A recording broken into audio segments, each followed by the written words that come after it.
Good afternoon, sir. Good afternoon, classmate. Today, I will going to demonstrate the step-by-step procedure of my circuit, which is the sequential light circuit for final exam. So, the first thing I do is yung ginather, I gather all the materials I use or components. So, inayos ko muna siya yung mga value niya para yung sa connection na lang ang gagawin ko. Una, yung sa 555 IC timer, and then yung 74HC 417, which is yung Johnson decade counter, and then dalawang capacitor, polarized capacitor that have value 1 UF, and yung ceramic capacitor naman is 1 NF, and then itong potentiometer, 100k ohms, and then itong resistor na 47k ohms, and then itong walong diode,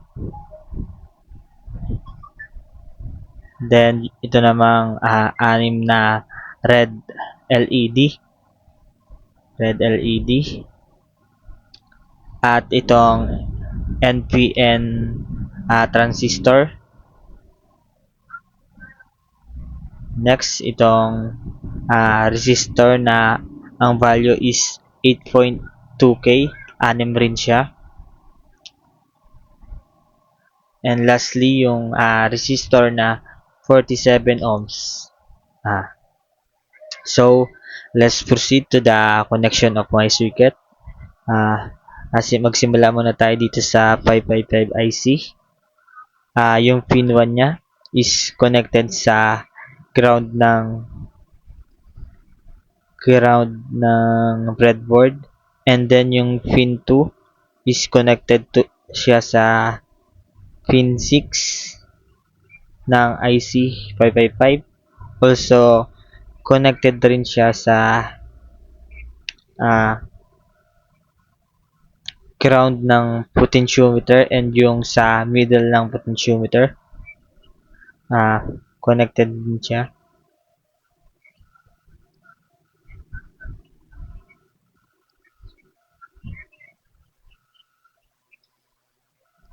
And then yung potentiometer naman, yung VCC niya is connected siya sa 47k resistor.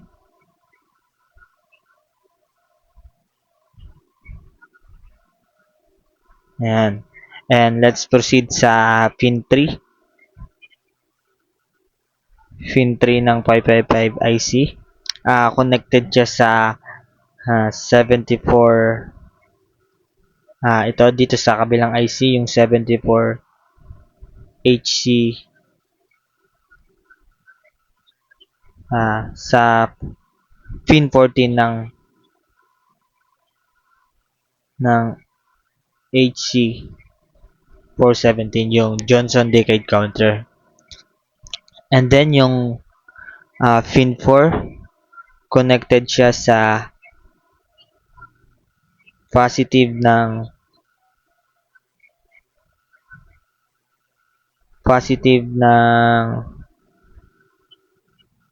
breadboard, and then yung pin 5 naman is connected siya sa ceramic capacitor na may value 1 NF, and yung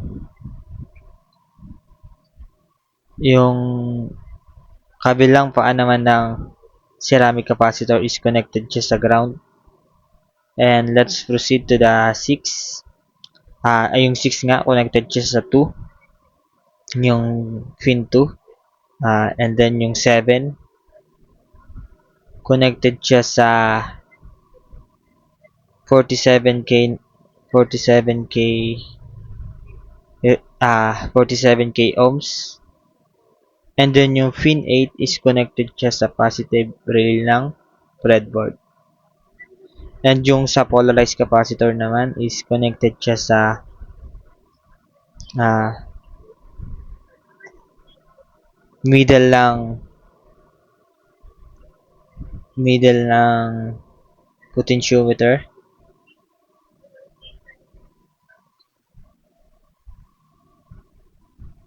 So, tapos na tayo sa 555 IC.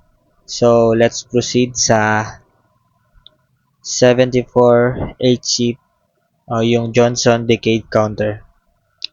So, yung pin 1 niya is connected sa 8.2 sa 8.2 K resistor yung pin 1 niya.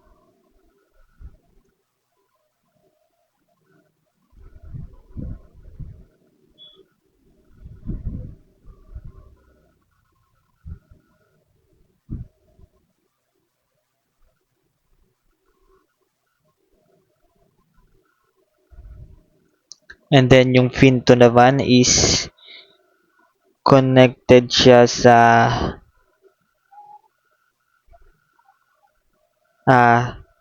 pin 2 is connected siya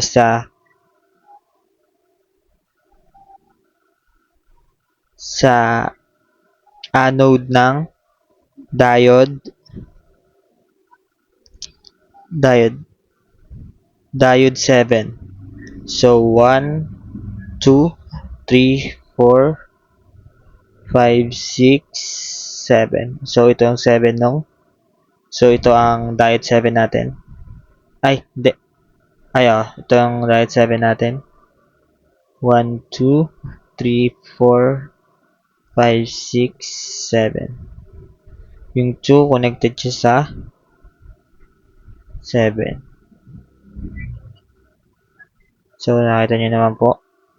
Yan, kinonnect ko na siya sa diode 7. And yung pin 3 ng yung pin 3 naman is connected siya sa 8.2 K resistor. Yan. Wait lang. Connect muna natin siya. Oops. Yun. Connected na siya. And then yung pin 4 is connected siya sa diode 5. Pin 4. 1, 2, 3, 4, 5. Itong 5. Yung pin 4 connected siya sa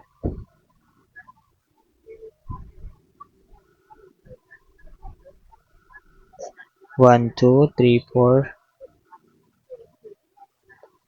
So, ito yung 5 natin.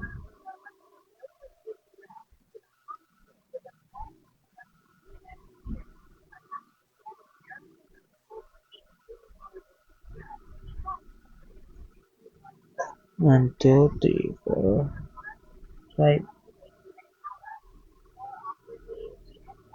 Yun, connected na siya sa diode 5. And then, yung pin 5 naman is connected siya sa diode 1. So, ito yun. 1, 2, 3, 4, 5.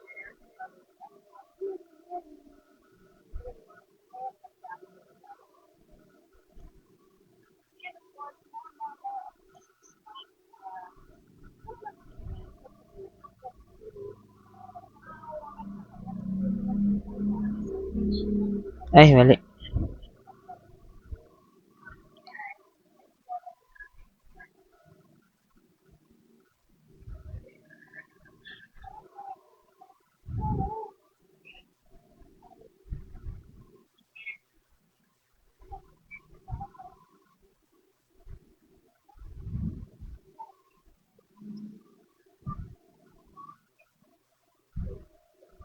Yun, connected na siya sa diode 5.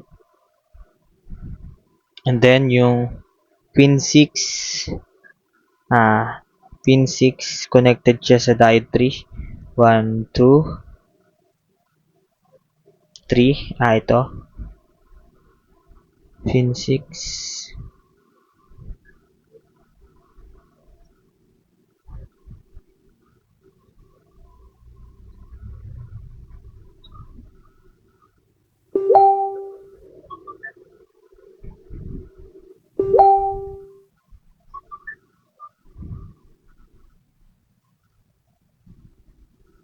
yan, connected na siya sa diode 3, and then yung pin 7, ito, pin 7, connected siya sa diode 4.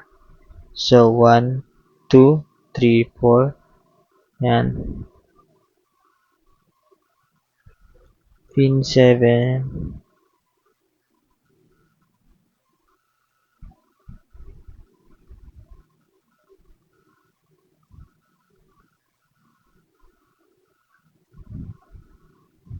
yan. And then yung pin 8 naman nung IC74 is connected siya sa ground ng breadboard. So, sa pin 9 na tayo, connected siya sa diode 6. 1, 2, 3, 4, 5, 6. Ito, pin 9. Connected siya sa diode 6.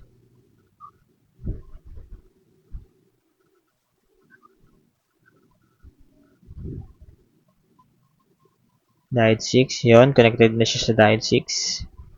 And yung pin 10, connected siya sa diode 2. Pin 10,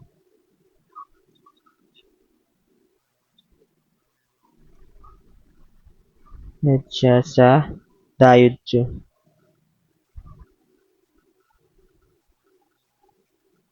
Yun, connected na siya sa diode 2. Ito ang diode 2.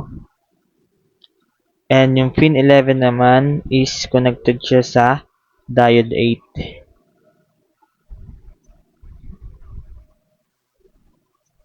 Ito.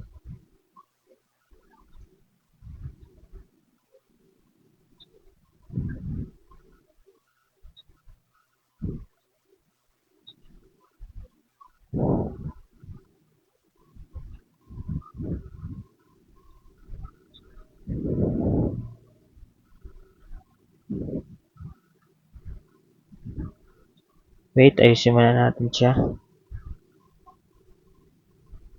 Yun, connected na siya sa diode 8. Itong diode 8.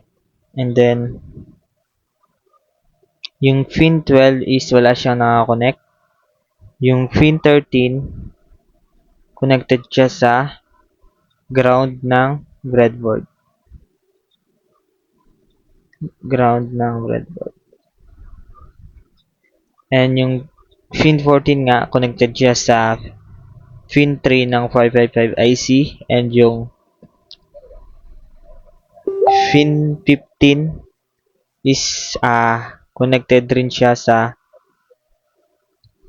ground ng breadboard. And yung pin 16 naman is connected siya sa positive rail ng breadboard. So, tapos na tayo sa connection nung pangalawang IC, yung 74HC417. So, proceed naman tayo sa cathode ng diode. Yung diode 1 and diode 2, yung cathode nila is magka-connect. And yung diode 3 naman and 4, magka-connect rin yung cathode nila. Yung diode 5 naman and diode 6, magka-connect rin yung cathode nila.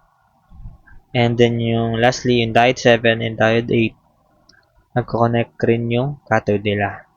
So, i-connect natin sila sa 8.2K resistor. So, itong diode 1 tapos diode 2, connected siya sa resistor 8.2K. So, connect na natin siya. So, as you can see, i-connect na natin siya sa 8.2K. Yan, connected na siya. And yung other end naman ng 8.2K resistor, connected naman siya sa pangalawang NPN transistor.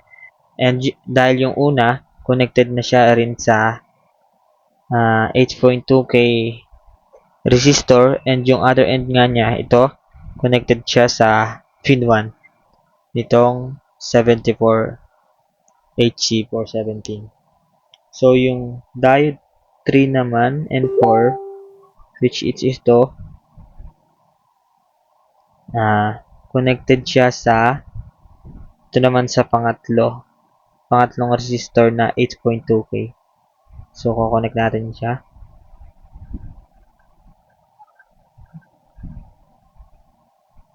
So, nakakita nyo. Ay, wait. Mali.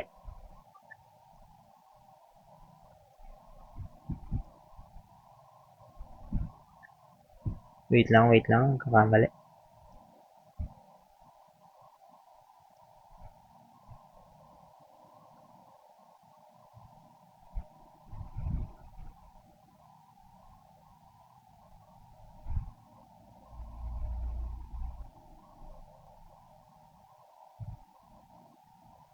So, mahirap siya. So, kailangan natin siyang pagtyagaan.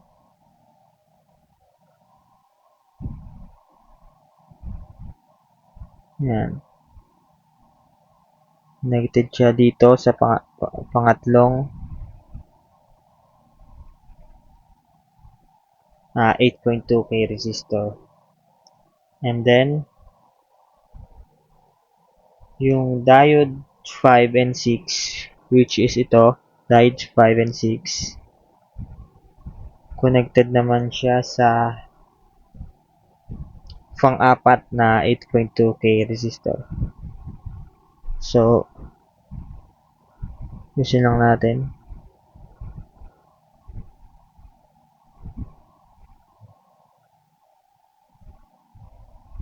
As you can see, medyo mahirap yung connection natin.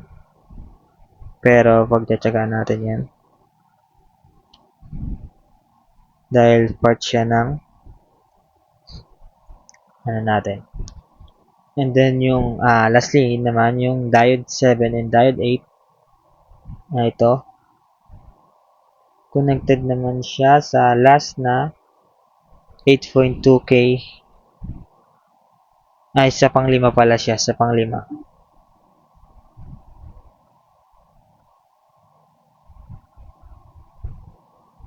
Ay, wait lang. Mali.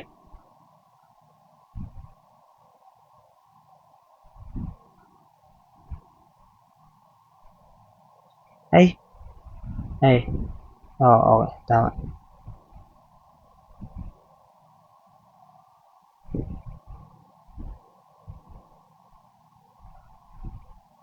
Medyo mahirap siya. So, nadaan natin siya dito. Yon. Punta dun sa pang-5. Wait lang.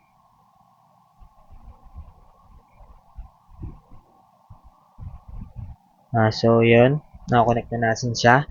Tapos na tayo dun sa diode and yung sa 8.2K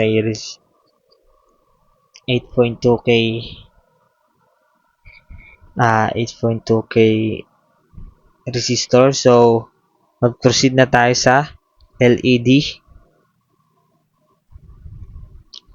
So, itong cathode ng LED, connected siya sa collector ng NPN.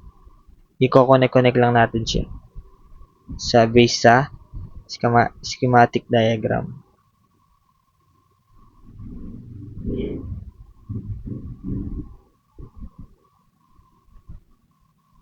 Tama ba?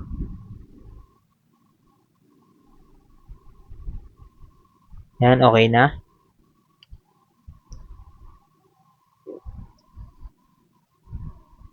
And then, yung naman, yung anode ng LED natin, magkaka-connect rin sila. connected naman siya ah, sa anode rin ng LED. Parang ganito lang. Connect natin siya sa itong anode. Connected siya sa kabilang anode. Tuloy-tuloy lang. Ayan. Wait lang, medyo naglalag. Ayan, connect lang natin siya. Connect lang natin siya. And connected siya sa positive rail ng breadboard. So, i-connect na natin siya. After natin i-pag-connect lahat-lahat. And then, sa emitter naman tayo. Emitter.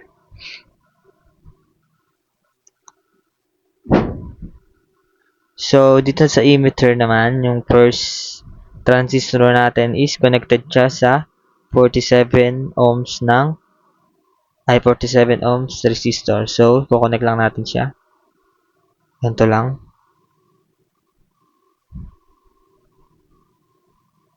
Ayusin lang natin.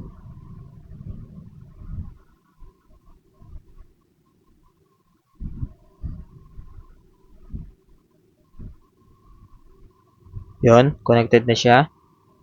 And then, yung pangalawang transistor naman ulit, yung emitter niya, connected siya 47 ohms rin.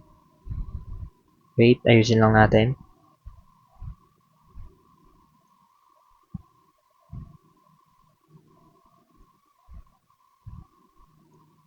Yun.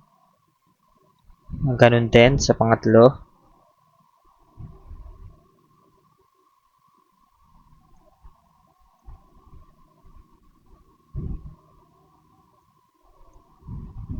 Ganun din sa pang-apat.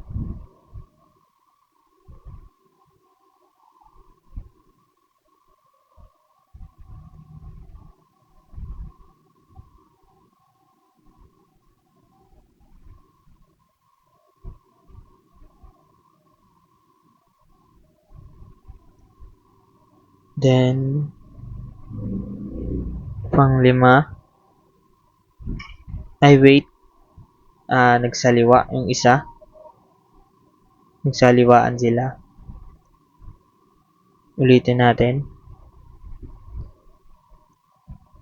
May nalagpasan na isang resistor.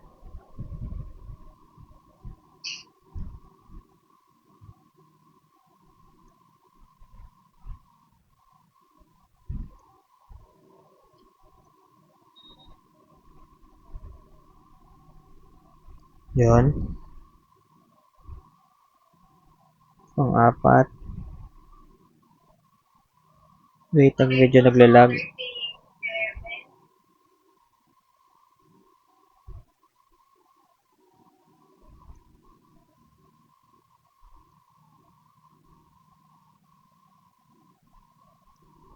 So, pang-lima naman. Ay! Nagsaliwa na naman. Sorry. Nagsaliwa lang.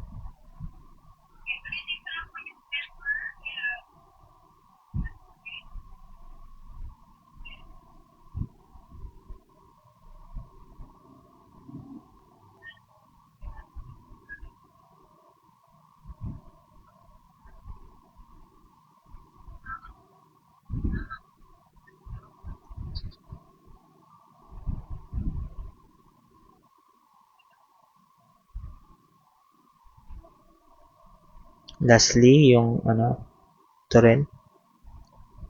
Tama ba? Nagsaliwa na naman. Ang layo kasi. Mga sir, medyo nagkakamali na tayo. But, part yan ng natin. Pag-grow. So, medyo nakakalito lang sir at daming connection. So, ito na yung last.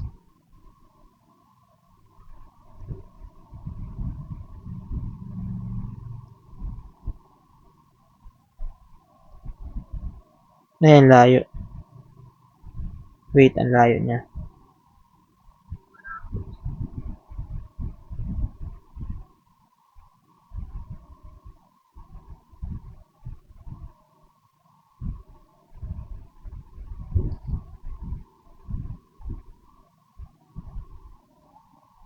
Yun, tapos na tayo. So, tapos na tayo sa connection ng ano natin, circuit.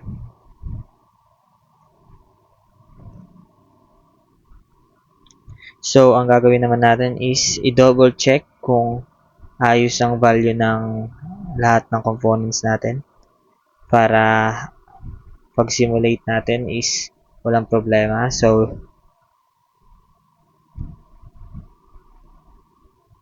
yung capacitor natin tama, potentiometer natin 100k tama. Yung mga value natin, yung 8.2k tama. Tama naman siya.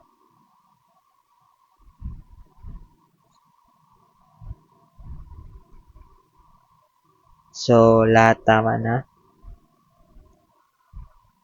So lagyan natin i-jumping wire natin siya para mag-connect na. Wait. Lagyan natin jumping wire para may connection.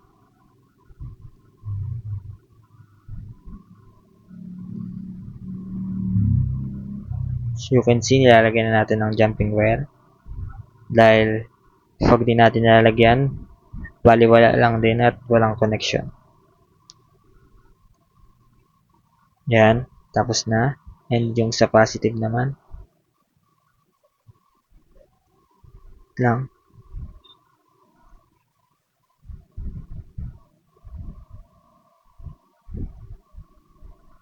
Natin ang connection.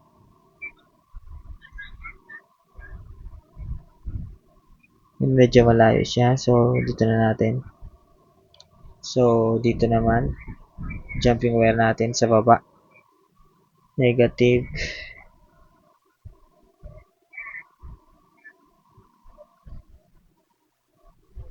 Ayan.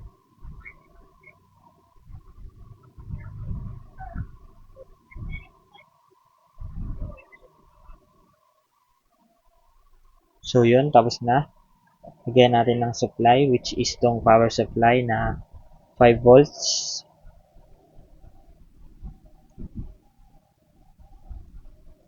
Positive ng power supply. Connected siya siyempre sa positive ng breadboard. And yung negative ng power supply naman is connected siya sa negative ng breadboard. So, tingnan natin kung gumagana yung circuit natin. So, okay na tayo sa power supply. I-start simulation na natin. So, medyo naglalag. So, as you can see, gumagana naman yung circuit natin. So, i-adjust natin.